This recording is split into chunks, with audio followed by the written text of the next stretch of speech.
नमस्कार मु दीपक सेनापति। आज शुणा गोटे पुरातन कहानी बुद्धि रे जीए जगत जिणे।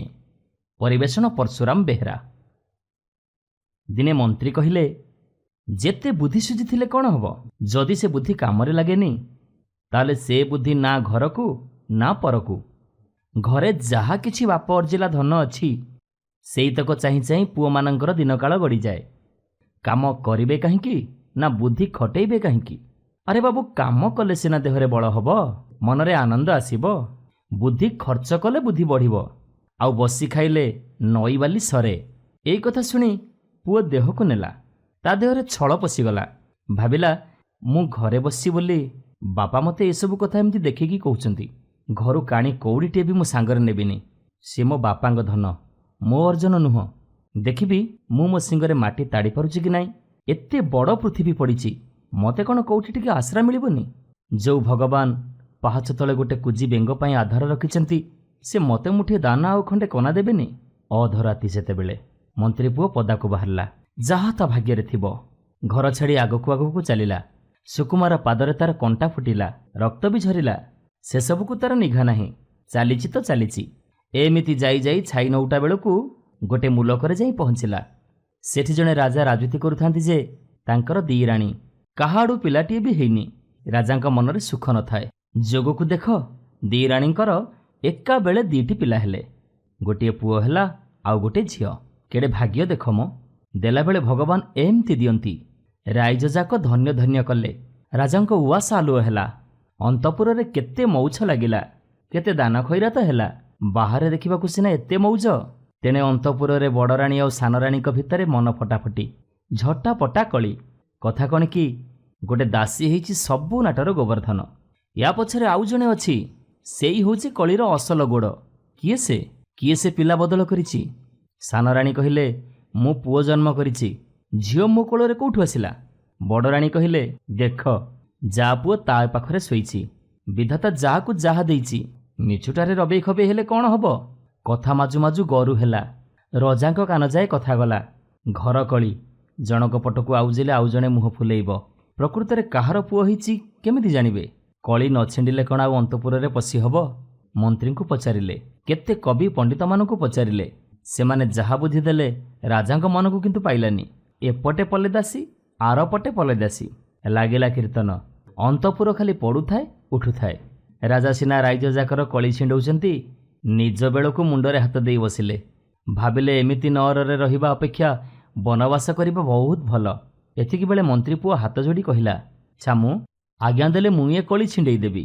राजा कहिले हौ जदि पारिब छिडाओ। मंत्री पुओ राजांक चाकराणी को डकेइला। कहिला जा दी राणी के कहिबु जी लंगड़ा हे राजसभा को आसी परिबो। प्रकृत रे पुओ तार ये होछि राजांक हुकुम। चाकराणी जाई एकथा सान राणी को कहिला। सान राणी कहिले मला मोर कोन मान महत्व नाही। मु कोन अघरी झियो हिछि। पुओ नहले कोन भासीगला ता बोली मान महत्व को चुली रे पुरई मु लंगड़ा हे राजसभा को जीवी। चाकराणी सेउठु जाई बड़ राणी को एकथा कहिला राजांक हुकुम अछि। राजसभा को लंगड़ा हे आसिले राजा जानिबे पुओ होछि तमर। बड़ राणी कहिले आलो पुओ होछि कुळकू कारिणी। पूत नरकरू तारी बसे। ए बुढ़ी बयस रे जा न होबा कथा सेया हेछि। लोकलज्जा को डरी मु कोन मो पुओ को सौतुणी हाथ रे देबी।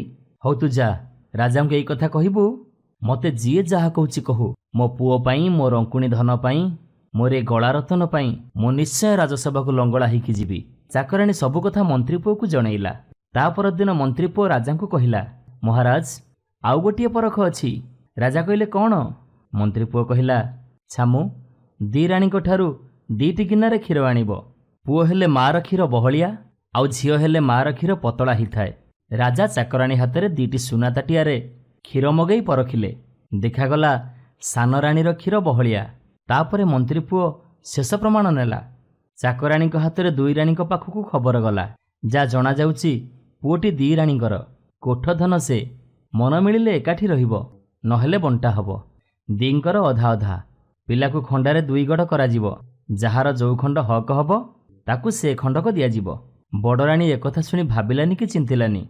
चटकिनी कहिदेला जेतेबेले मु होछि बड़ अंश मो पाउना मते मुंडटी काटी दियो। पाट खदी पाट मुचुला रे सुआई पिलाटी को राजसभा को अणागला। पाट खंडारे सिंदूर दिया ही रखागला। ଘାତକ ରାଜାଙ୍କ ହୁକୁମକୁ ଅନେଇକି ରହିଲା। ରାଜା ସାନରାଣୀଙ୍କୁ ପଚାରିଲେ, ବଡ଼ ରାଣୀ ତ ତା କଥା କହିସାରିଛି, ଏବେ ତୁ କ'ଣ କହୁଛୁ? କଟା ଗଣ୍ଡିଟି ପାଇଲେ ତୁ ଖୁସି ହବୁ କି ନାହିଁ? ତୋ କଥା ଶୁଣିଲେ ପୁଅକୁ କାଟି ଦ୍ୱିଖଣ୍ଡ କରାଯିବ। ଏ ନିଷ୍ଠୁର ବଚନ ଶୁଣି ସାନରାଣୀ ଘଡ଼ିଏ ତାଟକା ହେଇକି ରହିଲା। ତାପରେ ତା ଆଖି ଦିଟା ଲୁହରେ ଛଳଛଳ ହେଇଗଲା। କ୍ଷୀଣ ସ୍ୱରରେ କହିଲା, ମହାରାଜ, ସେ ପ୍ରକୃତରେ ମୋ ପୁଅ ନୁହଁ, ବଡ଼ ରାଣୀର। କାଟିବା ଦରକାର ନାହିଁ। ସେ ବଞ୍ଚିଯିଇକି ରହୁ, ଯୁବରାଜ ହଉ, ଯୁଗରାଇଜ କରୁ। ହେ ଭଗବାନ, ତାକୁ ଆୟୁଷ ଦିଅ। ମୁଁ କେବଳ ତାକୁ ଆଖି ପୂରେଇ ଦେଖୁଥାଏ, ସେଇଥିରେ ମୋର ସନ୍ତୋଷ। ଯିଏ 10 ମାସ 10 ଦିନ ଗର୍ଭରେ ଧରିଥାଏ, ତା ଆଖି ଆଗରେ ତା ପୁଅ କଟା ହବ, ସେ ଦେଖିକି ସହିପାରିବ କେମିତି? ଛାତି ଫାଟିଯିବନି ତାର? ଲଙ୍ଗଳା ହେଇ ରାଜସଭାକୁ ଆସିବାକୁ ଯାହାକୁ ଲାଜ ନାହିଁ, ମିଛ କହିବା ତା ପାଖରେ କେତେ ମାତ୍ର। ଏଇଥିରୁ ବୁଝାପଡ଼ିଲା ଯେ ପ୍ରକୃତରେ ପୁଅ ହେଉଛି ସାନ ରାଣୀର। ବଡ଼ ରାଣୀ ଝିଅକୁ ତା ପାଖରେ ରଖି ପୁଅକୁ ନେଇ ଆସିଛି। ରାଜା ଏ ବିଚାରରେ ଖୁସି ହେଇ ମନ୍ତ୍ରୀ ପୁଅକୁ କହିଲେ, ତମ ପାଇଁ ଭଣ୍ଡାର ଖୋଲା ରହିଲା, ଯେତେ ଧନରତ୍ନ ପାରୁଛ ନିଅ। ଆଉ ତମେ କାହିଁକି କୁଆଡ଼େ ଯିବ? ଆମ ପଣ୍ଡିତଙ୍କ ସଭାରେ ରୁହ। ତମ ପରି ବୁଦ୍ଧିମାନ ବ୍ୟକ୍ତି ଆମ ରାଜ୍ୟରେ ଥିଲେ କୋଉ କଥାକୁ ଆମର ଡର ଭୟ ନଥିବ। ମନ୍ତ୍ରୀ ପୁଅ କହିଲା, ଛାମୁ, ମୁଁ ହେଲି ଜଣେ ବାଟୋଇ। ଏମିତି ଆପଣଙ୍କର କୋଉ ଉପକାରଟା କରି ପକେଇଲି ଯେ ଏଇଥିପାଇଁ ମୁଁ ଧନରତ୍ନ ନେବି? ଏତିକି କହି ରାଜାଙ୍କୁ ନମସ୍କାର କରି ସେ ତା ବାଟରେ ଚାଲିଗଲା। ଯାଉ ଯାଉ ଆଉ ଗୋଟେ ରାଜ୍ୟରେ ପହଞ୍ଚିଲା। ସେଠି କେହି ହେଲେ ଜନପ୍ରାଣୀ ନାହାନ୍ତି। ଚାରିଆଡ଼େ ଖାଁ ଖାଁ। ଏତେ ବଡ଼ ରାଜବାଟୀ, ମେଘନାଦ ପାଚେରୀ, କଂସା କବାଟ, ନଅର ପଛକୁ କେତେ ବାଡ଼ି ବଗିଚା, ବେଣ୍ଟ ପୋଖରୀ, ହେଲେ ମଣିଷଟିଏ କୋଉଠି ଦେଖାଯାଉନାହାନ୍ତି। ଏମାନେ ସବୁ କୁଆଡ଼େ ଗଲେ? ଯୋଉଠି ଘର ଥିଲା ସେଠି ଚେମିଣି ବସା କରିଛି, ବୁଢ଼ିଆଣୀ ଜାଲ ବୁଣିଛି। ଯୋଉଠି ରାଣୀ ମହଲ, ଯୋଉଠି ଥିଲା ପଣ୍ଡିତ ସଭା, ସେଠି ଉଇହୁଙ୍କା ଉଠିଛି।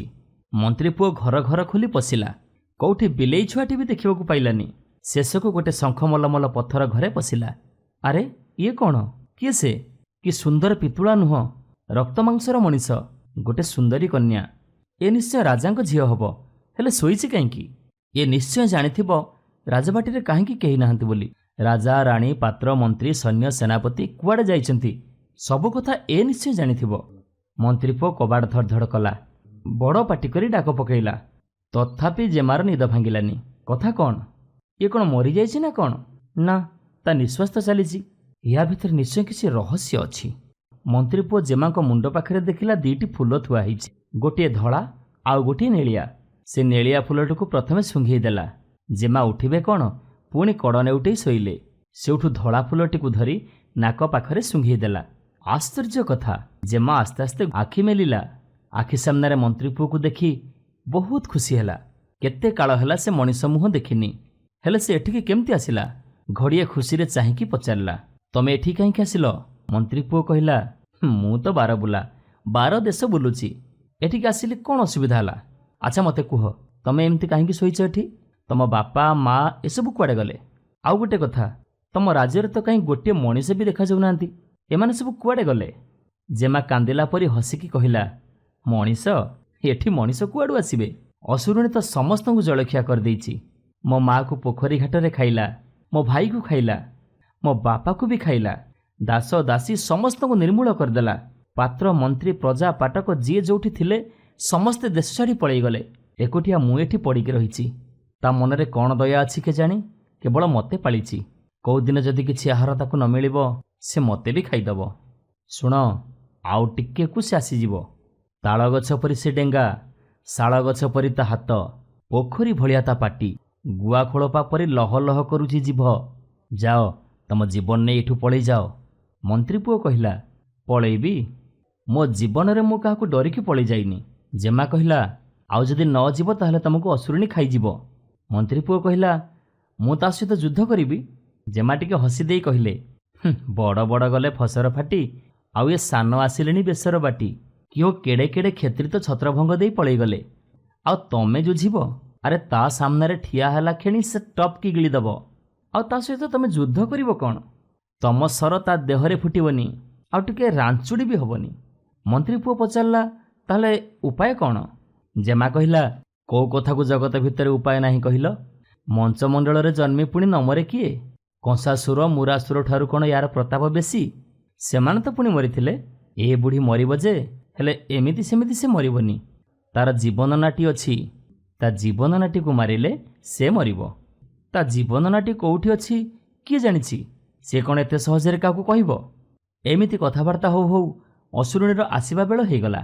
କାଳେ ହଠାତ୍ ଆସି ପହଞ୍ଚିକି ଦେଖି ପକେଇବ। ଏଇ ଭୟରେ ରାଜା ଝିଅ ମନ୍ତ୍ରୀ ପୁଅକୁ ଗୋଟେ ମହୁମାଛି କରିଦେଲା। ସେ ଫୁଲରୁ ଫୁଲକୁ ଉଡ଼ି ବୁଲିଲା, ମହୁ ଖାଇ ଫୁଲ ପାଖୁଡ଼ାରେ ଶୋଇପଡ଼ିଲା। ଏଣେ ରାଜା ଝିଅ ବି ଫୁଲ ଶୁଙ୍ଘି ଶୋଇପଡ଼ିଲା। ଅସୁରୁଣୀ ସିଆଡ଼ୁ ନିଶ୍ୱାସରେ ବତାସ ବୁହାଇ ଆସିଲା। ଆଖି ଧୀରା ତାର ରଡ଼ନିଆ ପରି ଜଳୁଛି। ସେ ଫୁଲ ଶୁଙ୍ଘେଇ ଝିଅକୁ ଉଠେଇଲା, ଆଉ ପଚାରିଲା, ଆଲୋ ମା, ଏଠି କିଏ ଆସିଥିଲା କି? ମଣିଷ ମାଉଁସ ବାସୁଛି। କହ, କିଏ କୋଉଠି ଅଛି, ମୁଁ ତାକୁ ଆଗ ଖାଇବି। ରାଜା ଝିଅ କହିଲା, ମୁଁ ତ ଶୋଇଥିଲି, ମୁଁ କେମିତି ଜାଣିବି? କିଏ ବାଟ ଏଇପଟରେ ଯାଇଥିବ? ବୁଢ଼ୀ ଇଆଡ଼େ ସିଆଡ଼େ ସବୁଆଡ଼େ ଖୋଜିଲା, କାହାକୁ କୁଆଡ଼େ ନ ପାଇ ଖାଇ ପିଇକି ଘୁଙ୍ଗୁଡ଼ି ମାରିଲା। ନିଶ୍ୱାସରେ ଘରର ଛାତ ପଡ଼ିଲା ଉଠିଲା। ଏମିତି କେତେ ଦିନ ଗଲା। ସବୁଦିନ ଏମିତି ଅସୁରୁଣୀ କହେ, ଆଉ ପୁଣି ତୁନି ହେଇକି ରହେ। ଦିନେ ରାଜା ଝିଅ କହିଲା, ମାଲୋ, ମୋର ତ ଆଗକୁ ପଛକୁ କେହି ନାହାନ୍ତି। ତୁ ହେଉଛୁ ମୋର ବାପା ମା ସବୁ କିଛି।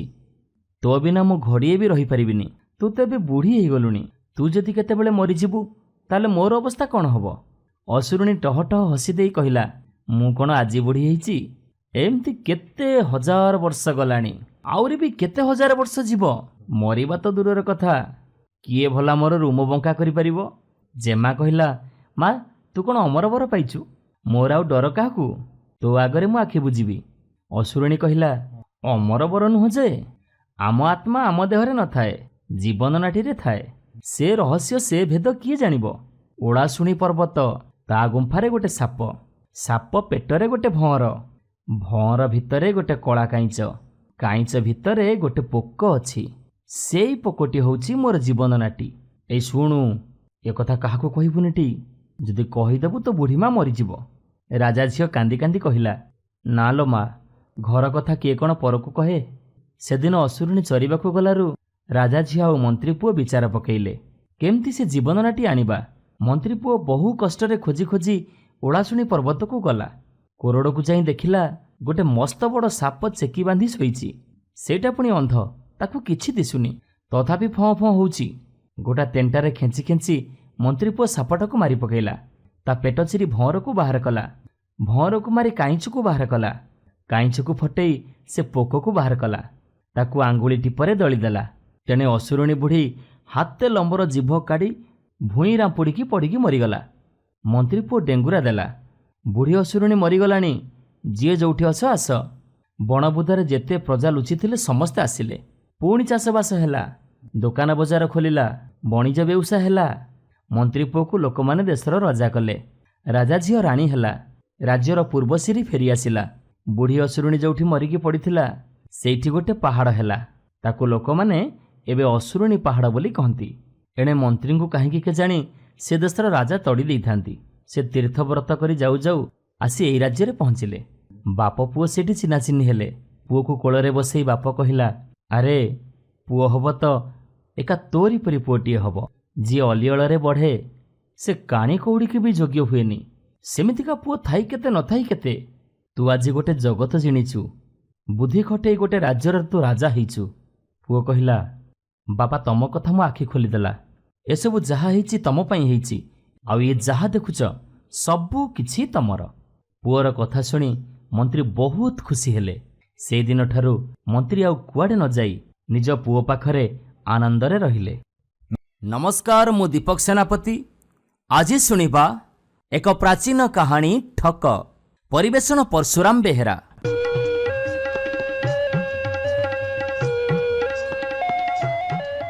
ଛୋଟ ଗୋଟେ ସହରରେ ଥାଇ ଏମିତି ଗୋଟିଏ ଯୁବକ। ସ୍ଥାନୀୟ ଲୋକମାନେ ଯାହାର ଅସଲ ନାମକୁ ପାଶୋରି ଦେଇଥାନ୍ତି, ତାକୁ କେବଳ ସମସ୍ତେ ଠକ ବୋଲିକି ଜାଣନ୍ତି, ଆଉ ତାକୁ ସେଇ ନାଁରେ ବି ଡାକନ୍ତି। ତେବେ ଆଖପାଖର ଲୋକମାନେ ସିନା ତା ସ୍ୱଭାବ ଜାଣିଥିଲେ, ହେଲେ ଯେକୌଣସି ନୂଆ ଲୋକର ଧାରଣା ହେବ ଯେ ସେ ଯୁବକ ଭଳି ଭଦ୍ର ଆଉ ସରଳ ମଣିଷ କୋଟିଏରେ ଗୋଟିଏ ବି ନଥିବେ। ସେମିତି ଜଣେ ନୂଆ ଲୋକ ଦୂର ସହରରୁ ଆସି ସେଠି ପହଞ୍ଚିଲେ। ସେ ଥିଲେ ଜଣେ ବଣିକ। ସେ ଆସି ସହର ସୀମାରେ ଥିବା ଗୋଟେ ଚଟି ଘରେ ପହଞ୍ଚିଥାନ୍ତି। ଇଏ ଠକ ସହିତ ତାଙ୍କର ସେଇଠି ଦେଖା ହେଇଗଲା। ନିଜ ଆଚାର ବ୍ୟବହାରରେ ସେ ବଣିକକୁ ମୁଗ୍ଧ କରିଦେଲା। ବଣିକ ସେ ସହରରେ ଯେଉଁ 2-4 ଦିନ ରହିଲେ, ସେ ଠକ ସର୍ବଦା ତାଙ୍କ ସେବା କରିବା ପାଇଁ ତାଙ୍କରି ପାଖରେ ପ୍ରସ୍ତୁତ ଥାଏ। ତାଙ୍କ ଲୁଗାପଟା ନେଇ ସଫା କରି ଆଣେ, ତାଙ୍କୁ ବଜାରରୁ ବୁଲେଇ ଆଣେ, ଆଉ ସବୁବେଳେ ତାଙ୍କରି ପ୍ରଶଂସା କରୁଥାଏ। ଏମିତି କହୁଥାଏ, ଆଜ୍ଞା ଆପଣଙ୍କୁ ଦେଖିବା ମାତ୍ରେ ମୋର ବିଶ୍ୱାସ ହେଲା କି ଆପଣ ନିଶ୍ଚୟ ଜଣେ ମହତ ଲୋକ। ଆପଣଙ୍କ ଅଞ୍ଚଳରୁ ତ ଏଠିକି ବହୁତ ଲୋକ ଆସନ୍ତି। ସତ କହୁଛି ଆଜ୍ଞା, ଆପଣଙ୍କ ଭଳି ମହତ ଲୋକ, ଆପଣଙ୍କ ବ୍ୟବହାର, ଆପଣଙ୍କ ଚାଲିଚଳନ ଆଉ କଥାବାର୍ତ୍ତା ସହ କେହି ବି ତୁଳନା ହୋଇପାରିବେନି। ବଣିକ ସରଳ ତଥା ବୁଦ୍ଧିମାନ, କିନ୍ତୁ ତାଙ୍କର ଗୋଟେ ଦୁର୍ବଳତା ଥିଲା, ଖୋସାମତିରେ ସେ ଭଳି ଯାଆନ୍ତି। ଅର୍ଥାତ୍ ତାଙ୍କୁ ଯିଏ ପ୍ରଶଂସା କରେ ସେ ଭାବନ୍ତି ଇଏ ହେଉଛି ନିହାତି ଜଣେ ଭଲ ଲୋକ। ସେ ସହରରେ କିଛି ନୂଆ ବ୍ୟବସାୟ ଆରମ୍ଭ କରିବାର ସୁଯୋଗ ଅଛି, ଏହି ଧାରଣାରେ ବଣିକ ସେଠିକି ଆସିଥିଲେ। କିନ୍ତୁ 3-4 ଦିନ ରହି ସହରର ହାଲଚାଲ ଲକ୍ଷ୍ୟ କରି ସେ ବୁଝିଗଲେ ଯେ ତାଙ୍କ ଧାରଣା ଠିକ୍ ନୁହଁ। ତେଣୁ ସେ ନିଜ ସହରକୁ ଫେରିଯିବାକୁ ପ୍ରସ୍ତୁତ ହେଲେ। ଆଉ ସେ ଠକକୁ କହିଲେ, ଆରେ ଭାଇ, ତମ ପ୍ରତି ମୁଁ ବହୁତ କୃତଜ୍ଞ। ତମେ ମୋର ବହୁତ ଉପକାର କରିଛ। ହେଲେ ତମକୁ ଉପହାର ଦେବା ପାଇଁ ମୋ ପାଖରେ କୌଣସି ଜିନିଷ ନାହିଁ। ତମେ ଯଦି କେବେ ଆମ ସହରକୁ ଆସିବ ତାହେଲେ ମୁଁ ତମର ଚର୍ଚ୍ଚା କରିବାର ସୁଯୋଗ ପାଇବି। ବିଦାୟ ନେଲା ବେଳେ ବଣିକ କହିଲେ। ଆଉ ଠକ କହିଲା, ମହାଶୟ, ଆପଣଙ୍କ ଭଳି ଭଲ ଲୋକଙ୍କ ସହିତ, ଭଦ୍ରଲୋକଙ୍କ ସହିତ ମୋର ମିଳାମିଶା ହେଲା, ବନ୍ଧୁତା ହେଲା, ଏଇ କ'ଣ ମୋ ପାଇଁ ଯଥେଷ୍ଟ ନୁହଁ? ଆଉ ଗୋଟେ ଉପହାର କ'ଣ? ଅବଶ୍ୟ ଯଦି ମୁଁ କେବେ ଆପଣଙ୍କ ସହରକୁ ଯାଏ ତାହେଲେ ନିଶ୍ଚୟ ଆପଣଙ୍କୁ ଅଭିବାଦନ ଜଣାଇ ଆସିବି। ତାପରେ ବଣିକ ଚାଲିଗଲେ। ମାସ 6ଟା ପରେ ସେହି ଯୁବକ ଯାଇ ବଣିକଙ୍କ ସହରରେ ପହଞ୍ଚିଗଲେ। ଆଉ ବଣିକଙ୍କ ପାଖକୁ ଯାଇ ଅଭିବାଦନ ଜଣାଇଲା। ବଣିକ ବହୁତ ଖୁସି ହେଇ କହିଲେ, ଆସ ଆସ ଯୁବକ, ଆମ ସହରକୁ କେବେ ଆସିଲ? ଆଉ ରହୁଛ କେଉଁଠି? ଠକ କହିଲା, ଆଜ୍ଞା ଆପଣଙ୍କ ସହରକୁ ମୁଁ ତ ଏଇ ନୂଆ ଆସୁଛି। ମୋତେ କୌଣସି ଗୋଟେ ଚଟି ଘରର ଠିକଣା କହିଦେଲେ ଭଲ ହୁଅନ୍ତା, ମୁଁ ସେଇଠି ରହିଯାଆନ୍ତି। ବଣିକ କହିଲେ, ଆରେ ଭାଇ, ଚଟି ଘର ତମର କ'ଣ ଦରକାର? ଆମ ଘରେ ରହିଲେ ତମର ଅସୁବିଧା କ'ଣ ଅଛି? ଯୁବକ କହିଲା, ମୋର ଅସୁବିଧା କଥା କହୁଛନ୍ତି? ଇଏ ତ ମୋ ପାଇଁ ସୌଭାଗ୍ୟର କଥା। ଆପଣଙ୍କର କୌଣସି ଅସୁବିଧା ହେଇପାରେ ବୋଲି ମୁଁ ଚଟି ଘରେ ରହିବା କଥା କହୁଥିଲି। ଏହାପରେ ସେ ଠକ ଆରାମରେ ବଣିକଙ୍କ ଘରେ ରହିଲା। ବଣିକ ଜଣେ ସେ ସହରରେ ମାନ୍ୟଗଣ୍ୟ ବ୍ୟକ୍ତି। ତାଙ୍କ ସହିତ ବହୁ ବିଶିଷ୍ଟ ଲୋକଙ୍କର ଦେଖା ସାକ୍ଷାତ ହେଉଥାଏ। ଠକକୁ ତାଙ୍କର ଜଣେ ବନ୍ଧୁ ଭାବରେ ସେ ଅନ୍ୟମାନଙ୍କ ସହିତ ପରିଚୟ କରିଦେଇଥାନ୍ତି। ମାସେ ପର୍ଯ୍ୟନ୍ତ ଠକଟି ସେଠି ରହି ବଣିକଙ୍କର ଅତିଥି ହେଇ ଖୁବ୍ ଆରାମରେ ରହିଲା। ଦିନେ ଗୋଟେ ଛକ ଉପରେ ଠିଆ ହେଇ ବଣିକ ସହରର 8-10 ଜଣ ବିଶିଷ୍ଟ ଲୋକଙ୍କ ସହିତ କଥା ହେଉଥାନ୍ତି। ଠକ ତାଙ୍କ ପାଖକୁ ଲାଗି ଆସି କହିଲା, ଆଜ୍ଞା, ମୁଁ ଏବେ ଖବର ପାଇଲି ମୋ ମା ବଡ଼ ଅସୁସ୍ଥ। ମୋତେ ଏବେ ସାଙ୍ଗେ ସାଙ୍ଗେ ଘରକୁ ଯିବାକୁ ହେବ। ବଣିକ ବ୍ୟସ୍ତ ହେଇ କହିଲେ, ତମ ମା ଅସୁସ୍ଥ? ତାହେଲେ ତ ତମେ ସାଙ୍ଗେ ସାଙ୍ଗେ ଯିବା ଦରକାର। ହଉ ତମେ ଯାଅ, ମୁଁ ତ ସଞ୍ଜ ସୁଦ୍ଧା ଘରକୁ ଫେରିବିନି। ଏଉଠୁ ତମକୁ ବିଦାୟ ଦେଉଛି। ଠକ ଖୁବ୍ ବିନୟ ହେଇ କହିଲା, ହଁ ଯିବି ଯେ ମୁଁ ଆପଣଙ୍କୁ ଜିମା ଦେଇଥିବା ସେ ଥଳିଟି କାହା ପାଖରୁ ନେଇଯିବି? ଥଳି? କି ଥଳି? ତମେ ତ ଭାଇ ମୋ ଜିମାରେ କିଛି ରଖିନଥିଲ। ଯାହା ତମେ ରଖିଥିବ ତମେ ରହୁଥିବା ଘରେ ରଖିଥିବ। ଯାଅ ସେଉଠୁ ନେଇଯିବ। ବଣିକ ଟିକେ ଆଶ୍ଚର୍ଯ୍ୟ ହେଇ କହିଲେ। ଠକ କହିଲା, ମୁଁ ଦେଖୁଛି ଆପଣ ଖୁବ୍ ଭୋଳା ମଣିଷ। ସେଇ ଯେଉଁ ଛୋଟ ଥଳିଟି ଯେଉଁଥିରେ 100 ସୁନା ମୋହର ଥିଲା ସେଇଟାକୁ ମୁଁ ଆପଣଙ୍କୁ ଦେଇନଥିଲି? ମୋ କୋଠରୀରେ ମୁଁ ତାକୁ କେମିତି ରଖିଥାନ୍ତି? ଏବେ ମନେ ପଡ଼ିଲା ତ? ବଣିକ ଏଥର ବିରକ୍ତ ହେଇ କହିଲେ, ତମେ ଭୁଲ କହୁଛ ବାବୁ, ତମେ ମୋ ଜିମା କିଛି ରଖିନ। ଠକ ବି ଛାଡ଼ିବା ଲୋକ ନୁହଁ। କହିଲା, ଆଜ୍ଞା ଆପଣ ଏମିତି କହି ମୋତେ ଫାଙ୍କିଦେଲେ ଚଳିବ? ମୁଁ କ'ଣ ଆପଣଙ୍କ ସହରକୁ ତୁଚ୍ଛାଟାରେ ବୁଲି ଆସିଥିଲି? ଅର୍ଥ ଧରିକି ଆସିଥିଲି କିଛି ବେପାର ବଣିଜ କରିବି ବୋଲି, କିନ୍ତୁ ସେଥିରେ ମୋର ଆଉ ଇଚ୍ଛା ନାହିଁ। ମୋ ସହିତ ଆଉ ଖେଳନ୍ତୁନି ଆଜ୍ଞା। ମୋ ସୁନା ମୋହର ତକ ମୋତେ ଦେଇଦିଅନ୍ତୁ। ବଡ଼ ପାଟି କରି କହୁଥାଏ ଠକ। ସୁନା ମୋହରକୁ ନେଇ ଏମିତି ବାଦ ବିସମ୍ବାଦ ଚାଲିଛି ବିଚ୍ ବଜାରରେ। ବାଟରେ ଯାଉଥିବା ଲୋକମାନେ କଥା କ'ଣ ହେଇଛି ବୁଝିବେ ବୋଲିକି ସେଇଠି ଛିଡ଼ା ହେଇଗଲେ। ବଣିକ ଭାରି ଅଡ଼ୁଆରେ ପଡ଼ିଗଲେ। ସେ ଭାରି ଅପମାନ ବୋଧ କରୁଥାନ୍ତି। ଆଉ ଠକଟି ଏଡ଼େ ନିଖୁଣ ଅଭିନୟ କରୁଥାଏ ଯେ ବଣିକର ସାଧୁ ସ୍ୱଭାବ କଥା ନ ଜାଣିଥିବା ଲୋକ ଧରି ନେବେ ଯେ ଏ ଯୁବକ ଜଣକ ସତ କହୁଛି। ବଣିକ ହୁଏତ ଭୁଲି ଯାଇଥିବେ, ନହେଲେ ତାର ଅର୍ଥ ଆତ୍ମସାତ କରିବା ପାଇଁ ଏମିତି ଯୋଜନା କରିଥିବେ। ବଣିକଙ୍କର ଜଣେ ବନ୍ଧୁ ମୂଳରୁ ସେ ଠକକୁ ସନ୍ଦେହ ଆଖିରେ ଦେଖୁଥିଲେ। ଆପାତତଃ ସେଠି ଯେଉଁ ଭିଡ଼ ଜମିଥିଲା ତାକୁ ଭାଙ୍ଗି ବଣିକଙ୍କୁ ଲଜ୍ଜାରୁ ରକ୍ଷା କରିବା ମାନସରେ ସେ ଠକକୁ ଲକ୍ଷ୍ୟ କରି କହିଲେ, ଆରେ ବାବୁ, ବଣିକ କିଛି ଭୁଲ କହୁନାହାନ୍ତି। ତମେ ତ ଭୁଲ କରୁଛ। ସେ ଅର୍ଥ ପରା ତମେ ମୋ ଜିମାରେ ଦେଇଥିଲ। ବର୍ତ୍ତମାନ ପାଟି ଚୁପ୍ କର।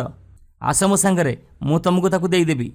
ଠକ କହିଲା, ଆଜ୍ଞା ଆପଣଙ୍କ ଭଳି ସାଧୁ ସତ୍ୟବାଦୀଙ୍କ ସହିତ ଏ ବଣିକଙ୍କର ବନ୍ଧୁତା କେମିତି ହେଲା? ଆପଣଙ୍କ ଜିମାରେ ଯେଉଁ 100 ସୁନା ମୋହର ରଖିଥିଲି ସେ ପାଇଁ ମୋର ଉତ୍କଣ୍ଠା ନାହିଁ। ଆପଣଙ୍କ ମହତ୍ଵ କିଏ ନ ଜାଣେ। ମୁଁ ବଣିକଙ୍କ ପାଖରେ ସବୁ ନ ରଖି ଆପଣଙ୍କ ସହିତ ପରିଚୟ ହେବା ପରେ ଆପଣଙ୍କ ପାଖରେ କିଛି ରଖିଥିଲି। ମୋ ଭାଗ୍ୟ ଭଲ, ମୁଁ ସେମିତି କରିଥିଲି, ନହେଲେ ଆଜି ମୁଁ ସର୍ବସ୍ୱ ହରାଇଥାନ୍ତି। ହଉ ହେଲା, ମୋତେ ସେତକ ଦେଇଦିଅନ୍ତୁ, ମୁଁ ଏବେ ଯାଏ। ଜମା ହୋଇଥିବା ଲୋକଙ୍କ ଭିତରେ ରାଜାଙ୍କ କଟୁଆଳ ବି ଥିଲେ।